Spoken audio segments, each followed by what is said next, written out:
So Jezza speaks a couple times. I don't think we're to welcome. I have. Let's go. Day one.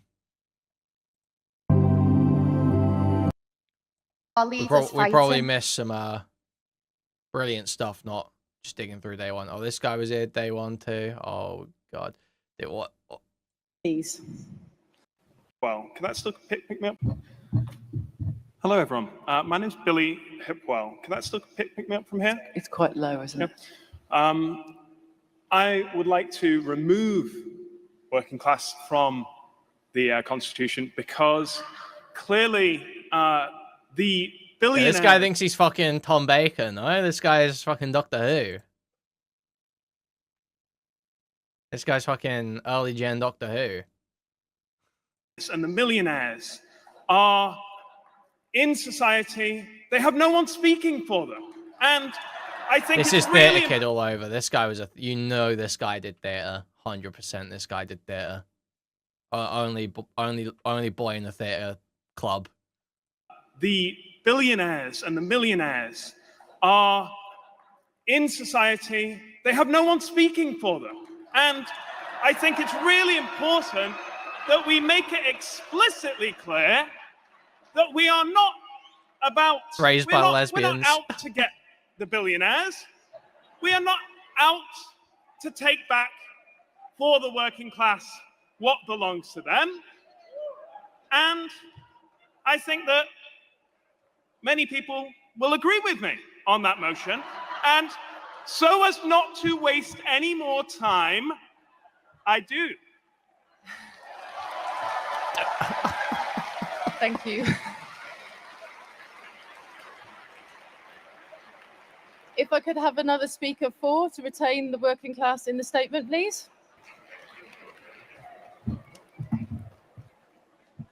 So, I'm Adam Gilman. I'm from Popular and Limehouse, and I'm both a Your Party and a Socialist Party member. Yeah, he wore the same outfit both days. Bro, you can't go on camera wearing the same t-shirt both days. What the hell, man? No. I'm speaking in favor of keeping working class in the political statement. Why? Because the working class is the vast majority of society. And without the working class, no wheel turns. We wouldn't have the NHS without the working class.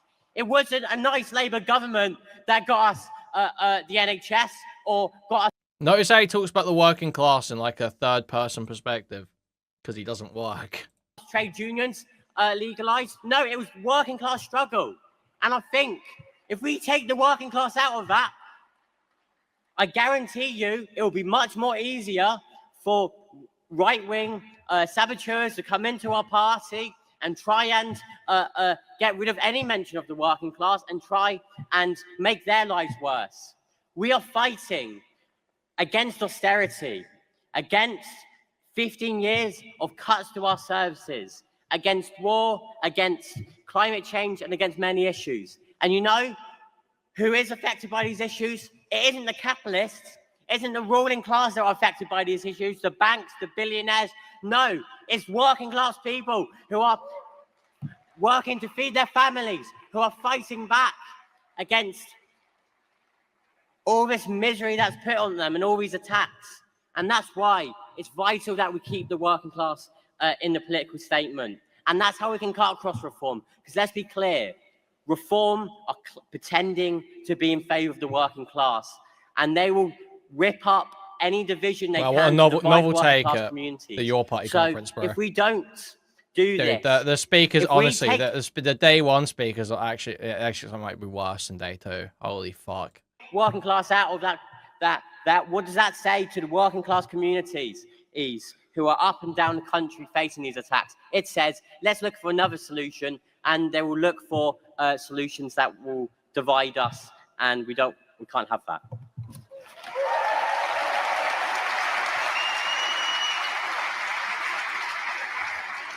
Yep. Yeah, the next speaker against, thank you. Hello, my name is Charlie and my pronouns are they, them. So I would like to make two specific points against why I don't necessarily think that we should have the specific phrasing of the working class and only the working class. First, I would like to say that when I think of who we're fighting for, I think of the majority, the people who are wage laborers, even if those are high wages. And a lot of those people, because of the way that we understand class here in the United Kingdom, will understand themselves as middle class, even though they have the same interests that we're fighting for. So by using only the word working class, we may be isolating a huge part of what we're fighting for, because even if they're principally working class, that's not the word they understand themselves as. So it's important to expand our language so that we're including them. So I would ideally have that as working and middle class. The other reason is that because as a disabled person, whilst I am able to work, often the idea of work is associated with being able-bodied and neurotypical. And that concept of work focuses on those types of people. Sorry, I've caved a second. And there are a whole lot of us funny stuff. who are not that type of person. So using words which don't relate directly to work will be more inclusive and will be fighting for our rights. Thank you.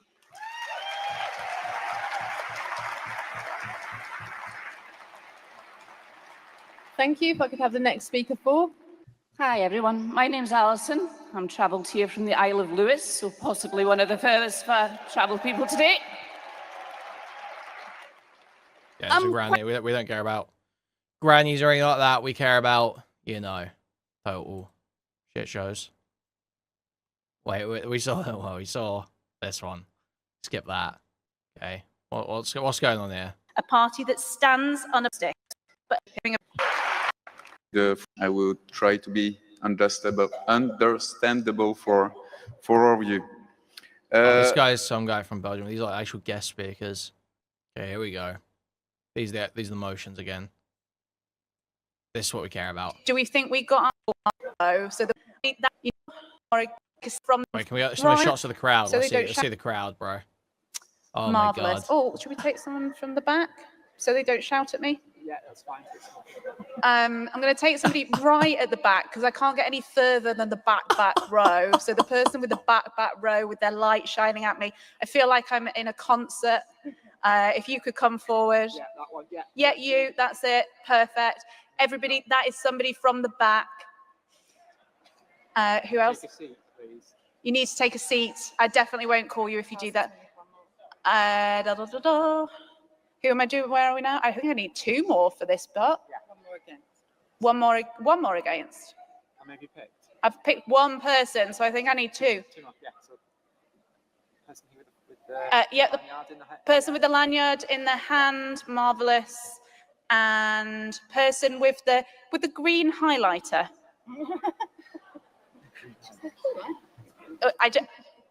I'm not sure if it was a green highlighter. It was a green highlighter. Wonderful. So can the first person who is coming up to speak on option A come up? You have 3 minutes. Please keep to point, introduce yourself and explain, confirm what you are supporting. Thank you.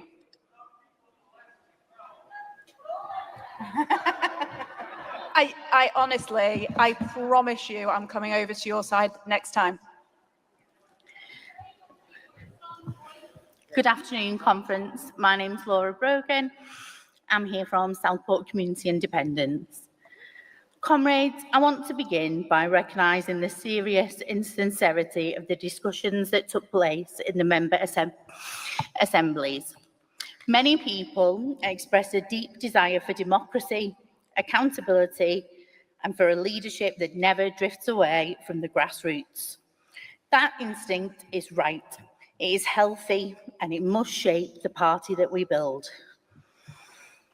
By recognising that instinct does not mean that the best model for this political movement is a collective, anonymous leadership. In fact, I believe that the challenges we face, the hostility of the media, the speed of political crises, and the scale of injustice we are organising against demand an accountable single leader, chosen by and answerable to the membership.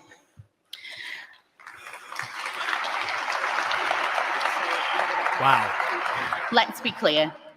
A single leader does not mean returning to old hierarchies.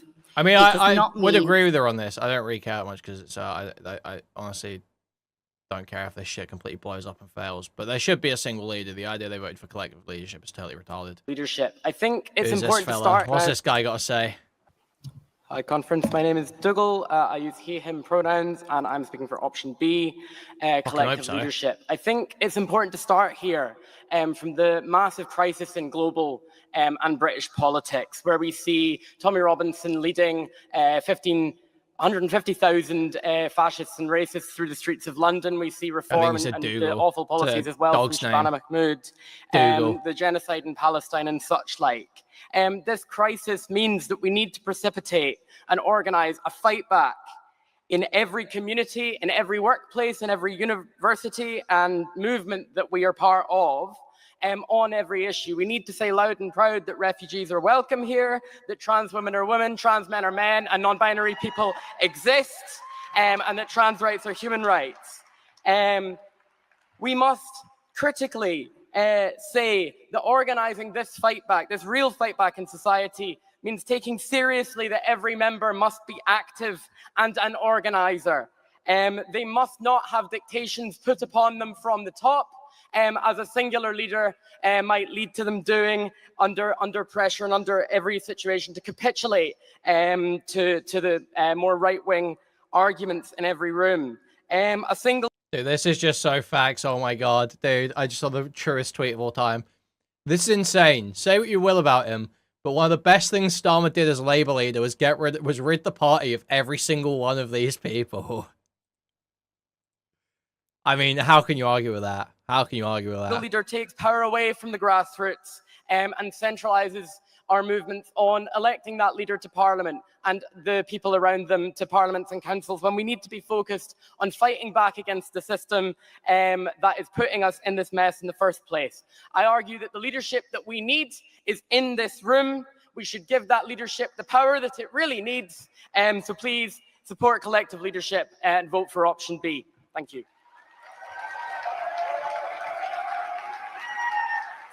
Thank you. And we only have one more speaker who we have time for option A. So if you can head up. Marvelous. Dude, someone replies to that tweet. Yeah, because that's what kept Labour from winning in 2017 and 2019.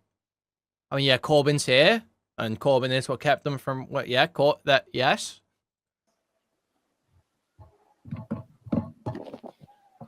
Thank you. Conference, Ali Haydor. Sorry, can you introduce yourself? Okay. Decisions. Because actually, I joined your party like all you did. In the summer, inspired. I built it, I paid my direct debit. You know what happened to me yesterday at 4 p.m? Email telling me I was expelled. No discussion collectively here. I have come because I don't accept that. I think we want collective decision making running through, and this conference decides who's a member and who is not a member. We've heard the Greens might be allowed in. Why not the Socialist Worker Party? We're not an electoral party. We want to be part of building this historic opportunity for a new left in this country that we desperately need.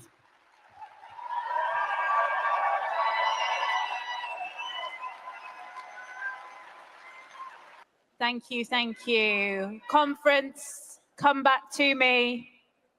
Come back together. That was a very lively debate. I am going to just remind people about the microphone. There's just a couple of things. Just don't get too close to it. It really is very difficult. A little bit of mic etiquette. A little bit of mic etiquette. Some people who are with us in the in Manchester. I was a facilitator. We saw this one. I don't think we saw this one yet, though. Sense. We saw the other one from us. To speak this for individual. 40% will go to D, 50%. Here we go. Just so I can confuse everybody. Oh, yes. Oh. No worries.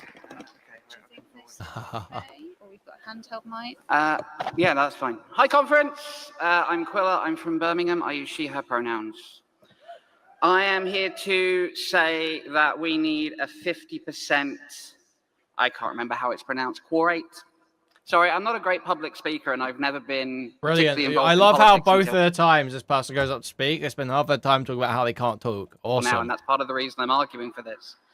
There was a piece in one of the founding documents that's gone out of my mind that said branches must make endeavors to make local meetings accessible remotely.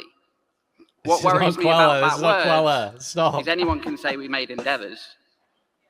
Not everyone will be able to attend a physical meeting. I can't most of the time. I'm housebound 95% of the time. And I need to make sure that my voice is heard in this party that I am building with you. If I acknowledge what the previous speaker said, that it's difficult to get a large turnout, especially when the space isn't necessarily accessible, especially when people aren't aware that a meeting is going on. And my This answer is to that brave we and need to make powerful, it I more gotta say. accessible. We need to make sure people know Brave, that a meeting powerful, is going on. We stunning, need to make sure beautiful. that they understand what they're voting for and why their voice is important. And if we go for anything less than 50%, and honestly, that's on the low side for me, anything less than that is not democracy. And that's what we're here for, because it's our party, not the party of 20% who bother to turn up. Thank you.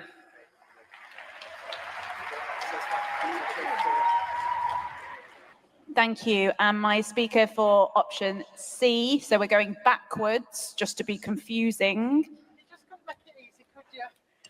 I know, I couldn't make it easy, and I'm very, very sorry. So, hi, I'm Ellis, so I'm going to be speaking on behalf of option C. So, we have obviously heard from the other options, you know, how we want to get as many people involved, but at the same time, we have the challenges of getting people engaged, especially when you consider, for example, where I live in West Yorkshire, there are areas where public transport is fantastic. You can get from A to B easily, but there's other places where you're lucky to have a service potentially even once a week. So I feel like 40% hits this nice balance. It allows us to still get the voices of plenty of members within that area, but also allows the flexibility to account for that 50% can be too difficult. And I feel like that's probably the best approach, because we are your party. We want the members to be speaking. This was, I've got to say, this was a brilliant idea. This whole party was a brilliant idea. This conference was a brilliant idea. Getting all these people up to talk was a brilliant idea. Putting them in front of the cameras was a brilliant idea. Just brilliant ideas all the way down from Jeremy Corbyn. But that's the whole of his career, really, isn't it? It's just brilliant idea after brilliant fucking idea with Jeremy Corbyn. Whether it's shaking hands with terrorist leaders and then becoming leader of the Labour Party, or retweeting fucking racist murals, or starting this. You know, it's just brilliant. It's just brilliant ideas all the way down with that guy. Fucking genius, political genius. Want them to, you know, voice the concerns, their issues, but at the same time, we need to be realistic. Oh yeah, and shagging Diane Abbott. It might not always be possible. Possibly the most brilliant idea he's ever had. Idealistic as it would be, and I think that's where 40% really hits that middle ground. In that, it's still a reasonably high percentage. It is still the voice of a lot of members, while being a little bit more flexible to allow for difficulties for people who would be unable to access the conferences, the meetings rather, be it in person or even online, because let's be real, there is... It was not inevitable that I would join... So, dating Jeremy Corbyn is a section. It was not inevitable that I would join the Labour Party. Many black politicos of my generation stayed clear of it, believing the left tended to subordinate the politics of race to class politics. Instead, black political activists in the 70s and 80s devoted themselves to community politics. If I had not been in a relationship with Jeremy Corbyn, I might have drifted away from Labour, but he drew me in and infected me with his love and enthusiasm for the party. Is a digital divide on top of this that affects people's ability to get online, be it due to poor internet connectivity or lack of understanding of how to work technology, because even though I can understand technology, I know not everyone is in that same position. And there are people whom it can be very difficult, no matter what tuition they get. And that still needs to be taken into consideration. And I think I've said everything I can on that. Thank you. Thank you. I think this is them. Right? I think this is them. Okay, we are now going to move to Amendment 4. Oh, that moves faster than me. Regions and branches, spending autonomy, clause 3D. I am going to take, let me look, 3 speakers again on each. So those wanting to speak for option A. From the unelected central leadership to those branches.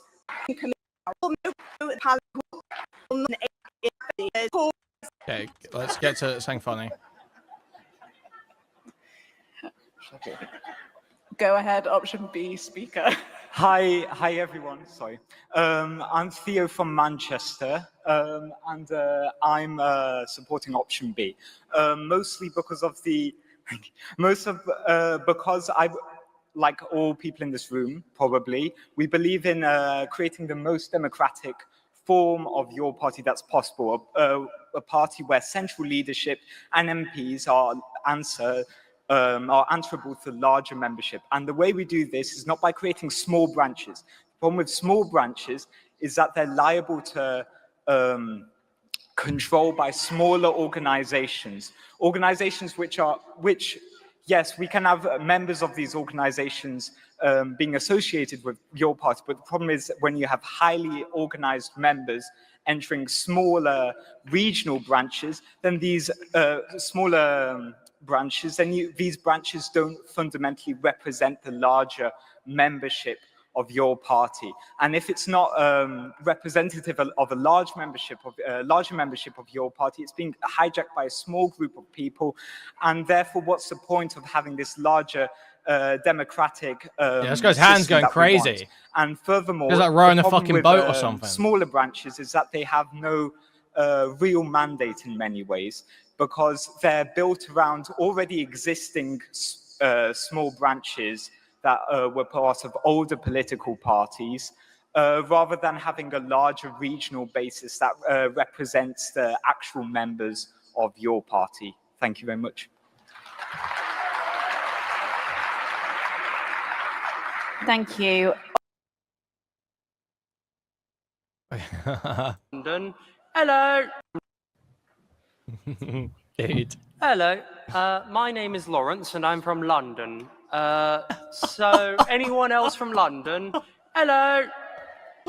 I'm sick of the head, bro. I'm sick of the head. I'm going to say something which is rather controversial, and it's that we are at war. Our war is not one of conquest. We come in defense of ourselves, our homes, our livelihoods, our future. That is what we stand here he's securing for. And we the have future, no okay. time for division. As an Englishman, I'm here to secure a at a future for regional my level. children. And the reason is there are many rural areas who simply do not have the members to allow us to organize a proper campaign. And the farmer, they are just as much a worker as the office worker, the factory worker, the miner. They are all workers, and we need to organize them. And if we have no people in these rural villages, we will organize no one. And this is a once-in-a-generation opportunity, and I know that I've not seen very many of them because I am in a new generation. Lovely to see all of you young in spirit people. You're all wonderful. Don't worry, don't worry. We'll all get there someday, and I'm sure you'll see us when we do.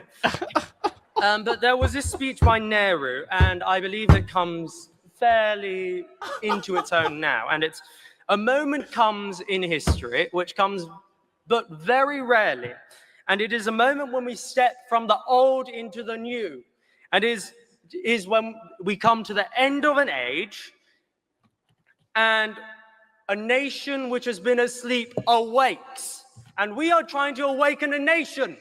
When we want to awaken a nation with 50,000 people, we will not do it in the small villages with 3. We will do it with an army from the cities. That is what we are. We will Guys were watching do Hitler it with speech an on army TikTok, from I where think. we are strongest. And unfortunately, that is not the farming villages as much as I would love it to be. Okay, just starting to wind up. terribly sorry to all of my friends in the rural communities. I assure you, I mean no disrespect, but you are fewer in number than we would love. And to help your branches, you will need more hands, and we will provide those hands. But we cannot do that if you do not allow us to help. We want to help, but to allow us to help, you will have to allow us to work with you on the regional level. Thank you.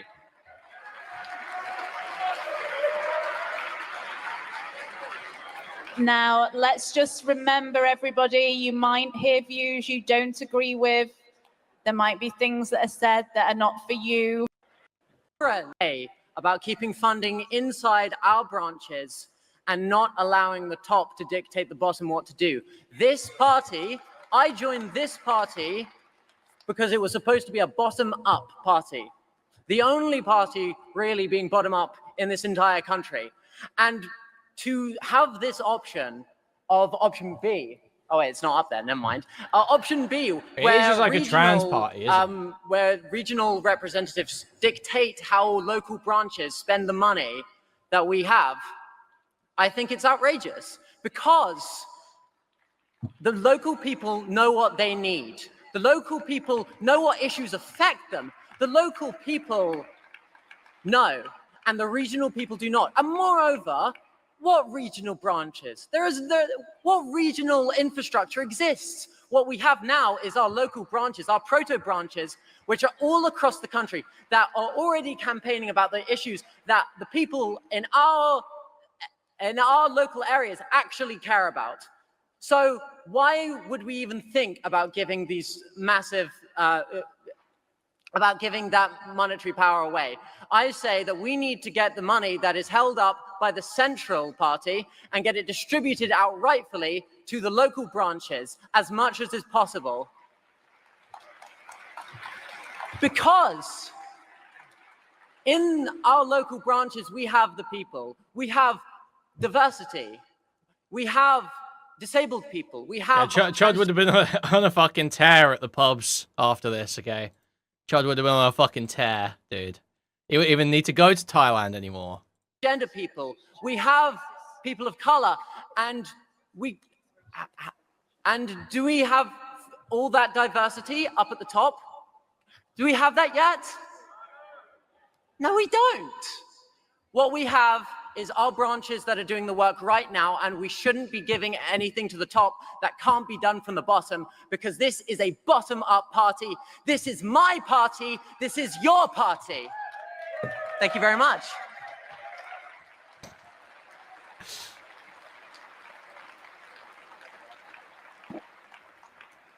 Thank you. And we have our last speaker. Excellent stuff. Excellent Before I stuff, lived in really. the rural, I lived in... Run faster, I just don't care about Absolutely the old people, critical. man. It's It just needs not to funny. be the core main point of this college. Vote. Yeah, and I will... Here we go. I do need 2 Bs, but I need 1 more A. What is CEC? I don't even know what A. CEC is. I will pick you after this speaker. Thank you. Hello, my name is Matthias Osborne. I use they, them pronouns. I'm 18 and at uni. I believe in the regional approach, not because of the divisions it could cause, but because our current structure is focused on local and regional issues, and that's what people know best about their area. I understand wanting a national unity, and we should definitely have one. However, to elect people, we need to understand that local people know their issues best. And I think understanding that is crucial. And it's truly democratic to let people speak out the issues they know. And as well as that, I have to acknowledge that we still currently are under a first past the post system, and we do not have a proportional say. So regional-based politics will help elevate those voices in those regions while we are under that divide. I believe we need change in our system, but we have to do it using the current systems. I thank you, and I hope that we can do the chat. Not that interesting. Forward. And today, while we've been here in London, 100,000 people marched for Palestine in London today. So sorry that I'm glad that I got to call you in the end. Is it? Yep, this is the right height for me. Right, so members who hold public office in Parliament cannot accept gifts, donations, or exchange of services above a certain amount or work for second jobs. My name is Kim Taylor. I use she, they pronouns, and I am from Birmingham. And I also want to say that dude. I am a proud disabled, gender fluid lesbian, recovering alcoholic, domestic abuse survivor, and sexual violence survivor. Oh, So I dude. did the play. No, Right, no, so- no. I'm not doing this fucking minstrel show for you Americans, okay? We're not zooming in. We're not drawing any attention. Right, so I don't ramble because I have a tendency Disgusting of doing that Yanks, sometimes. don't even. So the reason I'm for yes to hold public office in Parliament for not accepting gifts, donations or exchange, we are here because we are, I would like to assume we're all here for like party of the people, not people high up that, as Zara Sultana has said before about wanting Sabrina Carpenter tickets. Don't get me wrong, I would love to have a trip away to Miami for a music festival, but that is not why we're here. The reason that we are here is because we want to show people that we are for the people. So if that means turning down your favourite concert or your football team, so be it, because how are you expected to be trusted and have people say that you were for the working class when you're going to take freebies from the elites? And again, the reason I say, oh, I'd love X, Y, Z, I am from a particular part of Birmingham where the flags originally started, Northfield. And I always like to state that not everyone from South Birmingham is a flag shagger. I have a way with words, sorry. So Dude. the reason that I come today is because as someone that has never really been heard throughout their life, that had their voice silenced as a kid by their biological father, I am now here out and proud, making sure that I speak for minorities, where I say Palestinian rights, one state solution, none of, like, basically free Palestine, free Congo, free Sudan, free Kashmir, and also not all disabilities are 20 visible. seconds left. Trans rights are human rights, non-binary people are valid, and in the words of a very brilliant group called Free Kneecap, Wi-Fi. Chucky Island!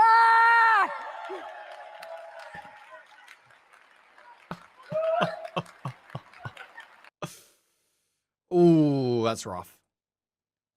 Ooh, that's rough. Okay. Guys, it doesn't stop there, though. That looks like the last really funny,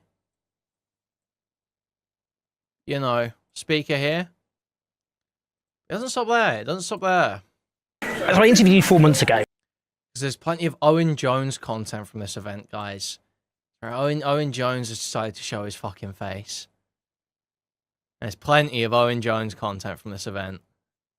Now the time there's so much excitement, 800,000, all the rest of it. It's been rocky since. Let's just.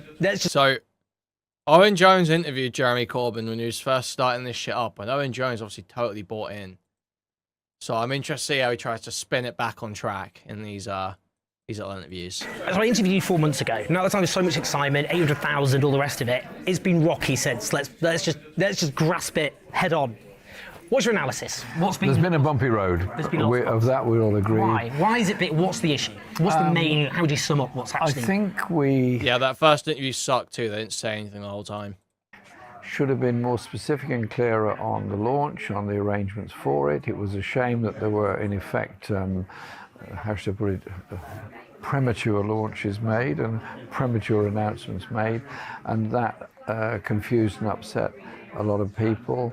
We have now, I think, got to a very good place. We've now got the conference going on here, which is where we are at the moment, and we've got rapidly rising, well over 50,000. And the conference seems to be going great. Of the party. So we've now got a sustainable basis for our work and our activity. We're having an interim grouping assembling straight after this conference tomorrow, which will guide the party through to the election of an executive committee at the end of January, early February, and also starting straight away at the end of this conference will be the establishment of branches all over the country. And then the campaigning priorities, which I hope will be on equality and justice in our society, environment and sustainability and peace. So we've got to a better place. Was there problems on the way? Yeah, there are. There's been a lot of problems on the way, and it hasn't been an easy time. I'm not pretending it's been anything but difficult, and I'm sorry of the. Is Owen Jones' book Chavs any good? I would never waste any amount of my fucking time reading a book written by Owen Jones, so I couldn't possibly begin to answer that question for you, Flippo. Difficulties we had, but we are where we are. And we're going forward together. We're going to talk about positive stuff. But before, I mean, You're talking about positive stuff as well. Great. We are going to talk more about that because it's important, and I want to talk about that. But so Zara Sultana, let's just talk about this head on. She did the launch of the party, and which you didn't agree to, and then she launched a membership portal. That caused this big public, furore. Did that? I mean, isn't that what's kind of hugely damaged the project? Those actual decisions. That was a problem. Absolutely. Yeah, so I'm happy remaining blissfully ignorant of whatever thoughts Owen Jones found to be valuable enough to write down in his decade-old book Chavs. I'm remaining blissfully ignorant by choice of the contents of Owen Jones' book Chavs.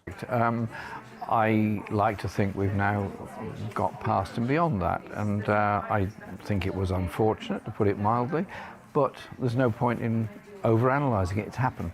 What about the conference? Because she has huge amounts of money which were amassed because of the membership portal. Did that cause massive problems with the conference because it costs a lot of money? It did until about 2 weeks ago when we managed to get.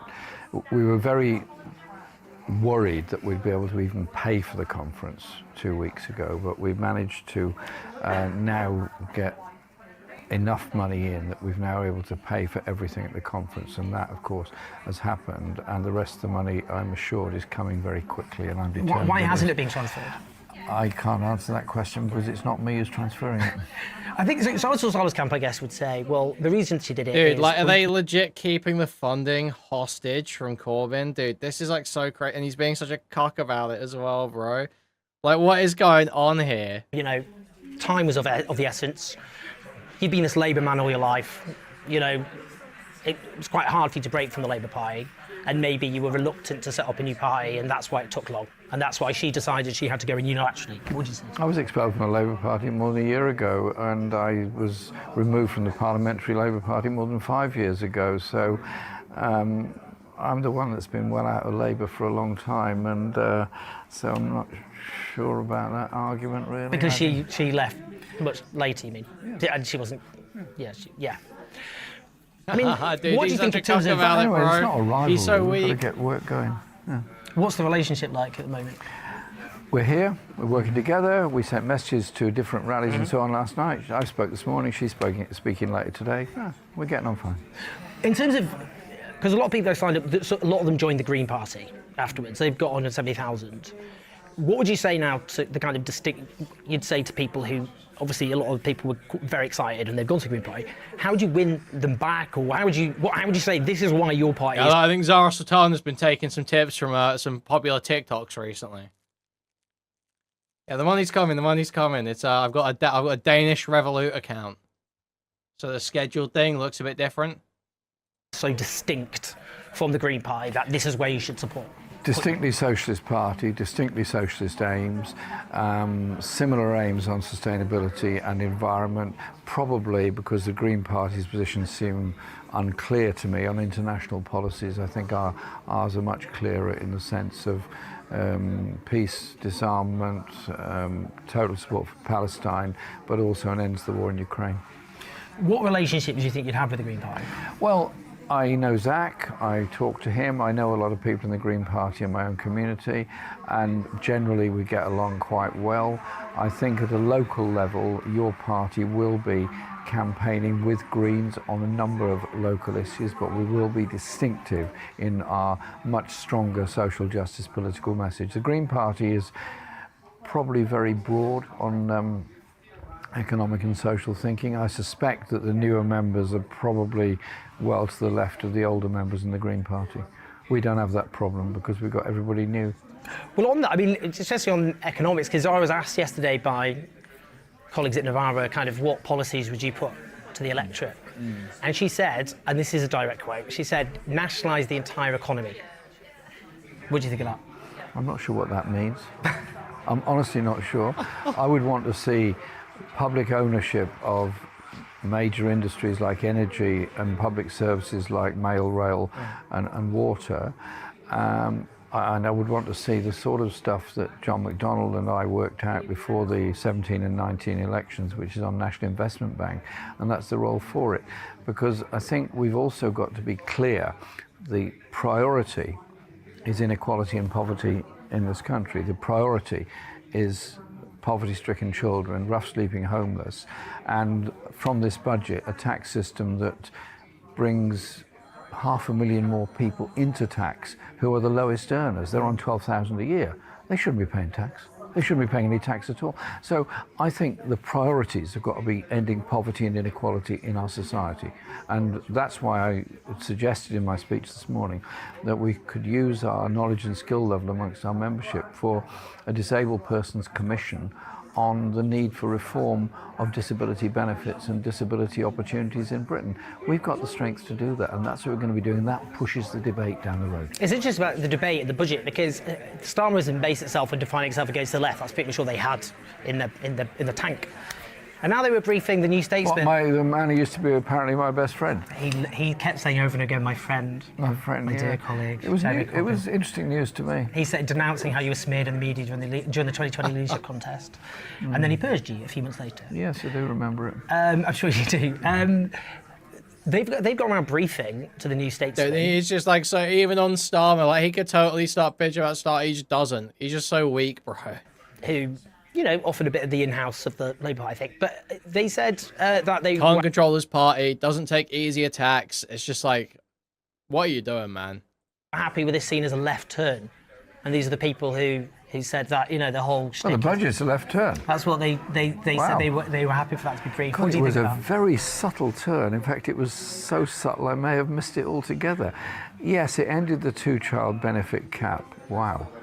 We should never have allowed it to continue 1 minute after they went into office. But do you think they did that because of pressure, though? Do you think they felt the left, before they were like, the left, we can ignore them, but now, because, for example, they thought they... It's just so dismissive of 500,000 kids not being in poverty anymore. Like, dude, take some wins. Defeat you in Islington North, for example. They thought that would be a walkout. And Unite, the union's position on the two-child benefit cap made a difference, as did others. But then the other side of the budget is there's no new tax rate for the very wealthiest. The gap between the rich and the poorest has got wider, and as I said before, 500,000 more people going into taxation. Why couldn't they have done something good, like saying we're going to index link the tax threshold and raise it by £1,000 a year for the next 3 or 4 years? So that would mean in 3-4 years' time, anyone earning less than 15,000 a year, index linked to whatever the inflation is by then, will pay no tax. That would actually make a massive difference to the poorest people. If you put money in the pockets of the poorest people, you know what they do? They spend it. They spend it on food. They spend it on transport. They spend it on stuff local. Give a tax break to a multi-billionaire.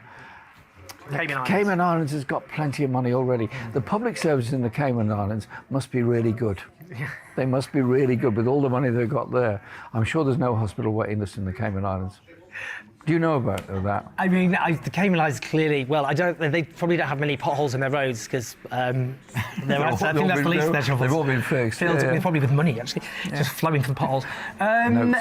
What in terms of just like low-level conversation? Wow, don't rich people do tax Tax dodging. Thanks.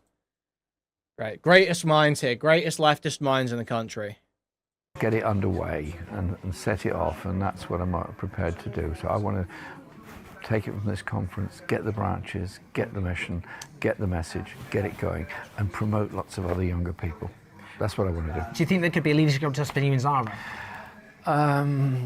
Well, let's see what the conference comes up with on the structure. Tomorrow the vote is going to be on setting up a leadership grouping, which is a good thing, because that means you'll bring together a group of people to be a committee who will therefore be tasked with setting that up. They'll then decide on what sort of leadership structure they want, whether appointed by that group, which I think would be probably seen as a bit undemocratic, or somebody elected by the whole membership, or a group of people elected by the membership. Let's see what comes out of tomorrow. But whatever comes out, I'll go along with it. And what do you think 3 priorities should be? I mean, because a lot of this has been quite inward-facing. That's the issue, isn't it? It's been very It's almost a rules revision conference, like a union rules revision conference, because that's what we're debating. And sadly, to set up a party, you have to do that. I would much rather we had a debate on housing and debate. I'd rather that. Anyway, that is for the next conference or next local or regional conferences. So we go forward on that. Will you be standing candidates in the local elections? Yes, but usually with Independent Alliance local people. So, for example, in Liverpool Community Independence, they're all here today, and they're working very hard at the conference, and there's lots of other groups like that. So some will be your party, some will be supporting other groups as a joint operation. This will be the first outing, but remember, the elections are not very far away. December starts on Monday, nominations close at the end of March. So there's only 4 months between those two, and then the elections. But it's also what they do in Scotland and Wales. In Scotland, we haven't reached a decision yet. The Scottish comrades are going to be doing that, but in all probability, they'll be contesting on the list basis. A couple of final things. I mean, you mentioned about, for example, the independent MPs, for example, yeah. and again, there's been trouble there. I somehow have a worry that there could be a schism between the kind of left broadly defined and lots of Muslim communities. There are 4 million British Muslims, and there are potential tensions that can emerge and all the rest of it. But some people say it's actually a really good thing that you can have the left and British Muslims who face so much Islamophobia, systemic discrimination, all the rest of it. You have these broad alliances. But is there danger that a lot of the drama in your party is kind of opening up these kind of divisions? Well, I want to close these divisions. I want to make sure that we centre on issues of poverty, injustice, inequality and opposition to racism in every form in our society. Last night we had a poetry and music event which... I thought you shouldn't say trans rights there, Jeremy. No, you shouldn't say trans rights. Where is the trans rights in there, Jeremy? Think that's as important as Gaza? I spoke at. And I read a poem by a young man from my constituency called Yusuf, who describes in graphic terms the Islamophobia he faces, the Islamophobia his family faces. That's in London, which is seen as the most liberal place in the country, if you like. Very powerful. We've got to work with all communities to deal with this. There cannot be such a schism. The Muslim community in general is poorer than the rest. In general, suffers as much or worse racism as anybody else within our society, and that's not meant to be a competition between them. It's about bringing those people together, but they become very active and very involved on issues of Palestine, which you and I know very, very well. And I think we should remember that Palestine, for all the horrors of the disgusting treatment of the Palestinian people, has been a political wake-up call for the left all over Europe and North America in a way that 20 years ago you and I would never have thought was even possible. Biggest mass politicization event of our time. Yeah. Finally, your barometer for success for this weekend. What would you, if you leave, go back to London, go back to your constituency, which you've represented obviously, 42 years now, what would be your barometer? This was a good, successful 2 days. What would you? We leave here with unity. We leave here with agreement. We leave here with determination. Yeah, that seems like what's going to happen. All right, we've got another one here. So this is Owen Jones. Apart from being very famous for being Macaulay Culkin has gone to the gym. I'll do that again, actually. Apart from being very famous, apart from being famous as Macaulay Culkin going to the gym. Not funny, man. Goes to the gym.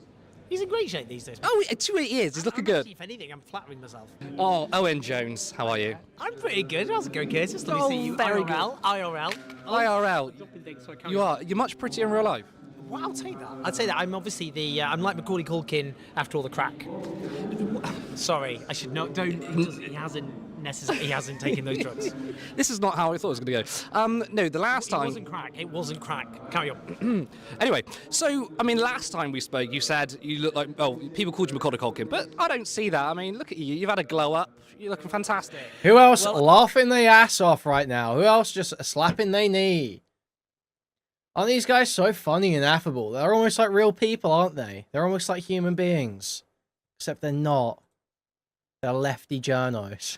I just think, I think after these last few years have been such a calm, soothing period to have lived through. So I think it's always really good for your looks, I feel. Kind of, that's my skincare routine, which is living through an age of kind of tranquility and social progress. Well, I'm glad you're getting better as the world gets worse, but I suppose we should talk about politics in your party, because we're both at your party conference. I suppose the most basic question is, how far, day one, how's it gone? Well, I think, I mean, the people here who have signed up, who've turned up and spent time and money to be here are really committed people who have, full of idealism. They've seen the country and the world go to shit, the economic system, the wars, Afghanistan, Iraq, all the rest of it, the genocide committed by Israel. And they want hope. They can see fascism on the rise, and they feel that unless we do something to get our act together, then, this isn't just a case like before, like, we're up against the neoliberals. Like, we actually are against the rise of fascism. And I think we need to just, understand those odds. And I think that's what people here get. And I think they've been let down by all this absurd farces that have taken place, and just got to be honest about it. I mean, there's just these kind of public infighting, dramas over launching and the membership portal and money and legal threats. And I know obviously people would point to the media and all the rest of it, but then, I mean, a lot of your party people have been briefing against each other to various newspapers. So you just kind of think, well, I think that's a shame, and I just, I think I was hoping myself that it would be kind of a big effort to draw a line under that, but then... Yeah, like, he's acting like, oh, this is all just, none of this even matters, it's all just silly drama. No, it sounds like Zara Sultana basically went ahead with the launch without anyone's permission, collected all the money, has the money in, like, an account controlled by her, is, like, holding it hostage to force through certain decisions. It doesn't sound like inconsequential stuff. This sounds like very core to the operation of this party. Of your party, Owen Jones. You shill. We've had the whole, obviously, because then action taken against SWP, National Secretary, and all the rest of it, and then Zara Sultana announced she wasn't going to conference, and that's the main headline of the Guardian website. It just, it would just have been quite useful for your party's perspective to use this as a big platform to go, we've drawn a line under all of that, and here's I do want to get the calipers out on this fella. fella. Message to the Do you know country. what I mean? I want to get the calipers out. And then work out, building something strong which could then have a relationship with the Greens, and then form some sort of pact at the next election. In the meantime, build up in communities, and I think it can still do that. And it can, there's energy here to be harnessed, but there were still repeated attempts to just trash the potential of this, I think, and I think it's really unfortunate. Yeah, I mean, there's a lot of internal discussions, fighting. I mean, this weekend is supposed to be looking inward for now, even though you've got speeches from Jeremy Zama and other people saying we need to take on fascism, the far right, Nigel Farage. Because this is quite a big event, quite a big democratic expression, other people would say there's been some democratic stitch-ups, it's very inward-looking and it's not outward-focused. But wouldn't you say that maybe after this weekend, maybe we can start, or the party can start to look at the real problems in society, and this weekend is necessary for sort of bitter divisions, all based on your... See, it's so funny, it's all we, because all these lefty channels, this Turn Left, Navarra Media, fucking Owen Jones, they were all so ready for your party. They were like, yes, we're with Corbyn. Fuck Labour, fuck Labour, fuck Labour. and it's all gone to shit, and Zach Polanski's like super popular, and so they're having to like half be like, oh yeah, Zach Polanski's cool, but also we want your party to succeed. You want your party to succeed. And it's just not working. It's not working. It's not happening. Experience on day one, these splits factions are going to continue after this weekend. Well, I hope it can do that after this. I think that's its test, really, because you're right. I mean, it's setting up a party, and as lots of people point out, you know, it's not easy to set up a new political party. Watch Kevin Logan. Obviously, there's going to be all sorts of issues and so on. I just think a lot of it was just totally unnecessary.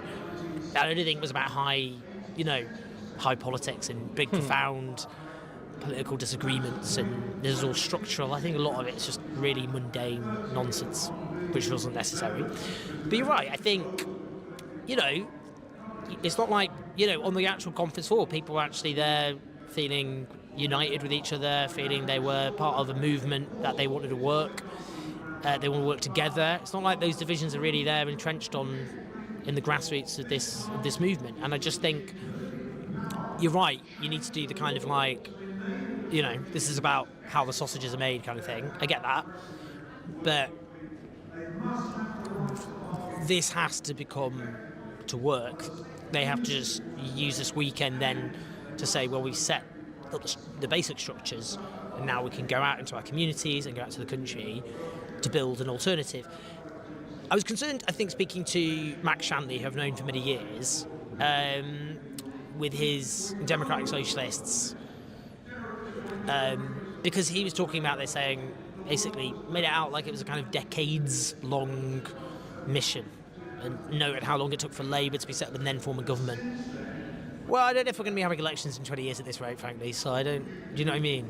Like, I just think, like, just the general shift towards overt authoritarianism, the climate calamity, I think just saying, you know, here's a long game, I don't think that's a good idea. And actually, I think it's also wrong, because actually politics is far more feeble than it used to be, and actually it's actually much easier, I think, to shift people's political allegiances than it's ever been. It not necessarily in our favour, but also in our favour. So I think it's far more for grabs. Actually, you could be an insurgent party, in theory, if you got your act together, and actually end up in power, I think, in a few years. You could do that, actually. It's not like it, you know, Labour took 45 years until it formed its first majority government. I didn't. You know, that's a different age. And because of things like social media, because, you know, just society's moved in lots of profound ways, I think that's true. So I just think kind of, you know, I think the danger is, with that strategy, it's an excuse to just constantly bog down in internal minutiae on the grounds of we've got all the time in the world. We don't actually have all the time in the world.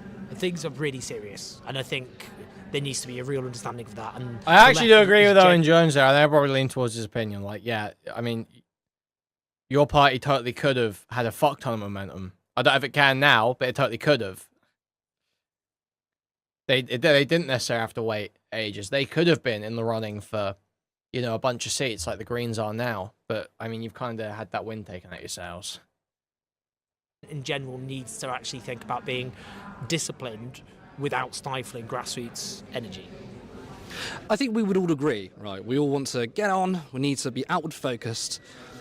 The way I see it, and maybe your experience of talking to people today, that there is a big ideological divide. And the way I see it is there's a social democratic wing who wants to talk about public ownership, that wants to talk about wages, inequality, taxes on the rich, and of course, when it comes to foreign policy, ethical foreign policy, ending the genocide. We all agree on that, but I also think there's another wing, and maybe it's the majority or minority, that want an actual socialist party. Now, of course, you spoke to Max, I spoke to Max, he's very open with his politics. He's saying, no, we need an actual democratic socialist party, looking at maybe having the means of production owned by the workers. Now, I think me and you understand that that's not something that really sells with the public right now, but other people would argue, well, what's the point in setting up another social democratic party when you've got the Greens who are surging and they're talking about the exact same thing? So in one instance, I mean, I sympathise with both arguments, but in one instance you could say, right, let's just rally around a social democratic agenda, get on with the job, and that's it. You know, Labour, who are also a social democratic party,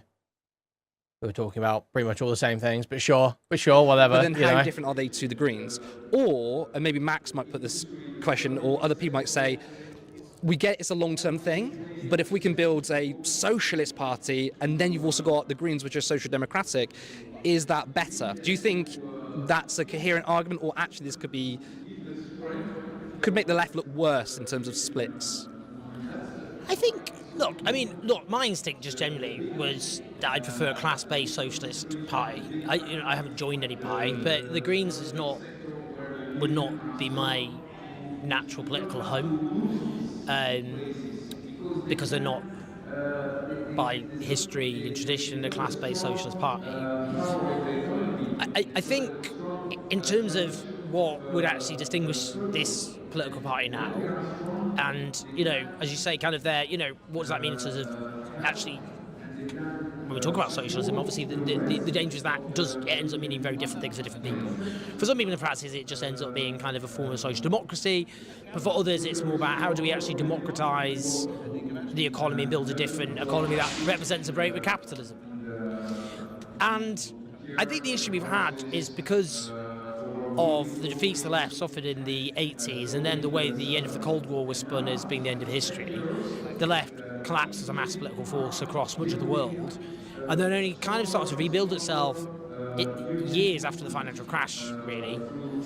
And we had this first wave, like Corbynism, Syriza, Podemos, Bernie Sanders, and they kind of crashed. And then we're seeing a second wave, I would say, at the moment, that is taking place. You can see examples of that Mamdani in New York. And you can see the surge of the left here in this country, largely happening through the Green Party.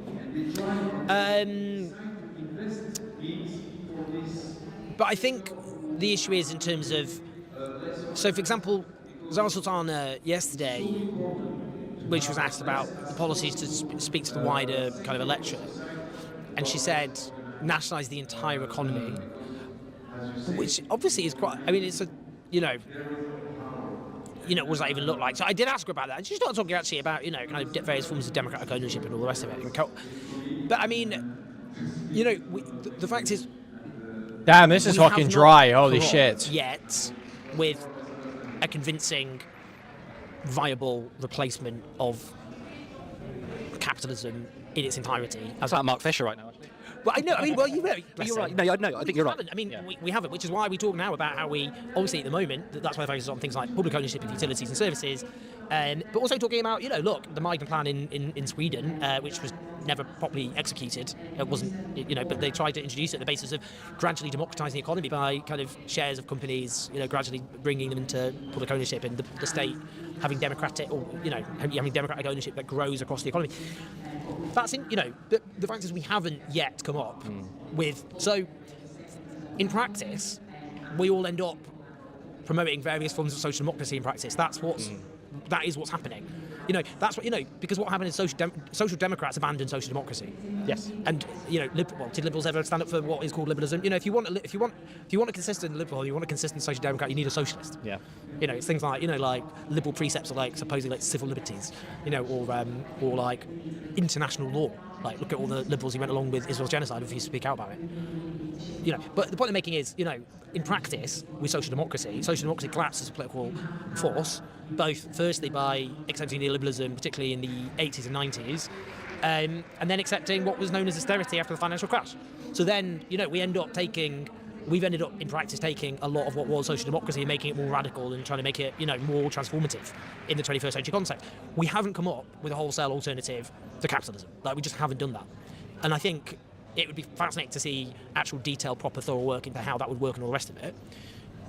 I guess the issue is, again, speaking to Max before, was, he was very frustrated with Jeremy Corbyn and so on, and saw this as like, this isn't about, these top-down, big individual top, it should be about the grassroots. But just, there's an idealised way of looking at things and how things should be, and there's a practical fact that hundreds of thousands of people would not have signed up without Jeremy Corbyn, and to a lesser degree, Zara Sultana. It's just a fact. And, for him then, if he, because if you wanted to come up with another party, which, if he's frustrated with them and thinks he's, with Jeremy Corbyn, he doesn't like his approach and the people around him and all the rest of it, I get that. But then, how would have this, it's been shrunk because of all the infighting, but even 50,000 members, like how would this, because there's been so many left projects throughout history which have all failed, and they just, they get a few thousand here and a few thousand there. it's just the fact that he brought that together. Well, So this guy is just fucking boring as fuck. God damn, I hate Owen Jones.